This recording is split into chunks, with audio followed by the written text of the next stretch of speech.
O Alerj Entrevista está de volta falando sobre cirurgia plástica reparadora. Doutora Andréa, no bloco anterior, a gente falou sobre esse tempo de espera para a realização da cirurgia e a gente tem um dado aqui de que mais ou menos 50% das pacientes que não fazem a cirurgia imediatamente, muitas vezes desistem de fazer a cirurgia reparadora. A que o senhor atribui esse fato? Olha, primeiro, as pacientes perdem a paciência de esperar, né? Elas não têm condições financeiras de fazer o procedimento, porque, como eu te disse, é um procedimento muito caro, porque ele envolve várias etapas cirúrgicas e são várias internações, então a paciente acaba que desiste realmente, né? Ela cansa de esperar. Mas eu acho que elas devem ter perseverança, porque o órgão sexual, a mama é um órgão sexual feminino muito importante. Deve se perseverar, procurar e procurar o direito de ter essa reconstrução que é constitucional, né? Inclusive, outra informação de que uma parcela grande também das mulheres que passam pelo câncer de mama têm que fazer uma cirurgia. Essas mulheres também acabam se separando dos companheiros ao longo desse processo, do tratamento e da recuperação da doença, porque é realmente um processo muito desgastante e a cirurgia reparadora é muitas vezes um alento nisso tudo, né? Eu só lamento que isso aconteça, porque eu acho que se você está casado com uma pessoa, você deve ficar com ela nos momentos ruins e bons, né? Mas realmente, isso realmente acontece com bastante frequência, eu vejo isso acontecer muito e ficou assim, muito triste, porque a gente tem que ser amigo das pessoas em todas as horas, né? Principalmente nessa hora, que é uma hora extremamente delicada, ela já está completamente prejudicada pela ausência da mama, perde um companheiro, isso leva a casos de depressão, enfim. E a depressão, nós temos pouco conhecimento assim, do que o nosso cérebro é capaz. A depressão, ela diminui a produção de anticorpos e ela aumenta a chance de uma recidiva tumoral. Então, todo o apoio da família é importante nessa hora. E no caso das cirurgias estéticas, a gente sabe que as mulheres têm a opção de escolher o tipo de prótese que vai ser colocada, né, na mama, se é uma prótese oval ou mais arredondada. No caso da cirurgia feita pelo SUS, existe essa possibilidade ou é o que é disponibilizado? Não, tem que haver a escolha do cirurgião. Como eu te falei, o SUS tem convênio com algumas distribuidoras de prótese, a gente pede a prótese que a gente quer e a gente recebe a prótese que a gente quer. O problema aí é só a demora e a burocracia, né? Como se fosse uma licitação, né? Então, você vê quanto tempo demora para licitar um processo de compra pelo Estado, vai ser mais ou menos a mesma coisa para a gente licitar o processo de compra de uma prótese no sistema. E é feito individualmente, de acordo com cada caso? É feito individualmente, de acordo com cada caso, o que aí leva mais tempo ainda. É mais delicado, não é uma compra conjunta, né? A gente tem dificuldade até quando o paciente tem convênio, os próprios convênios criam dificuldade em reconstrução, então você imagina o SUS, né? Embora tenha obrigação, mas não tem meios para fazer isso, né? Tem que passar por todos os trâmites, exatamente, né? Doutora André, vamos falar um pouquinho sobre cirurgia estética. O Brasil é um dos países que são referências, né, no tratamento, na cirurgia plástica, e vem aumentando significativamente o número de homens que recorrem aos procedimentos estéticos, tanto com implantes, por exemplo, de silicone, para dar um formato muscular mais bonito esteticamente, quanto pela cirurgia plástica. O que o senhor tem observado? Bom, primeiro eu queria só enfatizar um dado que você falou, né? Nós ultrapassamos os Estados Unidos em número de cirurgias plásticas esse ano. Os Estados Unidos sempre foi o país que teve mais cirurgias plásticas, né, no mundo, e a gente agora é o número 1. Eu atribuo esse fato ao aumento da condição financeira da população, porque a nossa população é semelhante aos Estados Unidos, um pouco menor, mas eles têm uma condição financeira muito maior e muito mais acesso à cirurgia plástica, né? Então aqui a gente está tendo um acesso maior de pacientes da classe B e C, então isso aumenta, obviamente, o volume de pacientes que procuram cirurgia plástica. Em relação à cirurgia plástica procurada por homens, cirurgia plástica sempre foi, eu tenho 25 anos já de cirurgia plástica, sempre foi muito caracterizada por uma cirurgia feminina, né? E hoje perdeu completamente isso, né? Os homens procuram realmente consultório, principalmente para fazer pálpebra, lipoaspiração. Hoje muito comum cirurgias pós-bariátricas, né? Então o paciente faz cirurgia bariátrica, perde muito peso, aí tem que fazer perna, braço, mama, né? Abdômen, aí faz tudo, né?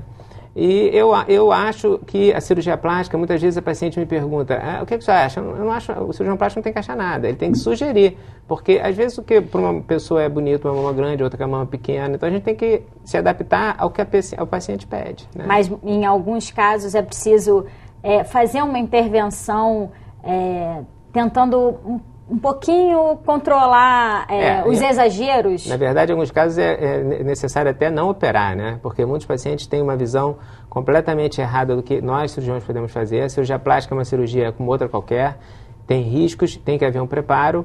Eu operei ontem uma paciente que há 20 dias atrás, mais ou menos, chegou no centro cirúrgico para operar com 20/12 de pressão.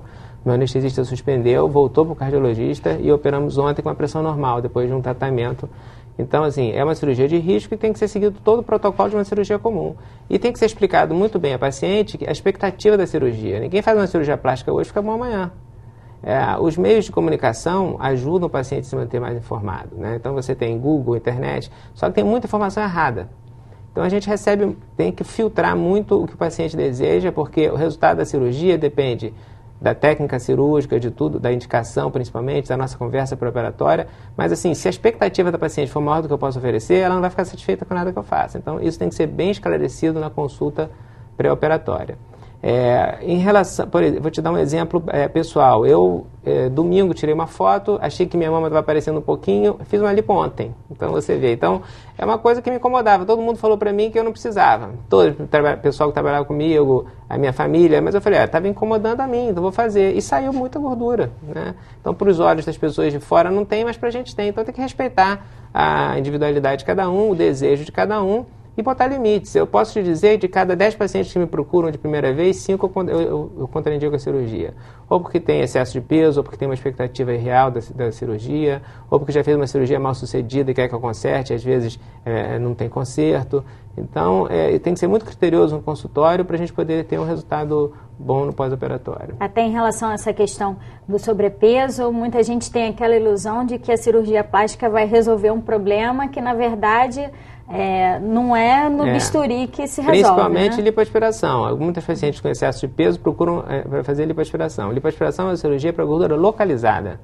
Então, você tem um limite de 5% do peso corporal que você pode tirar. Se uma pessoa está com 120 quilos, não adianta. Você vai tirar uma gota no oceano, não vai ter resultado nenhum. E aquilo acaba se recuperando ao longo do tempo. Não tem indicação. A cirurgia plástica começa no consultório. Quando você indica bem a cirurgia, tudo tende a correr bem.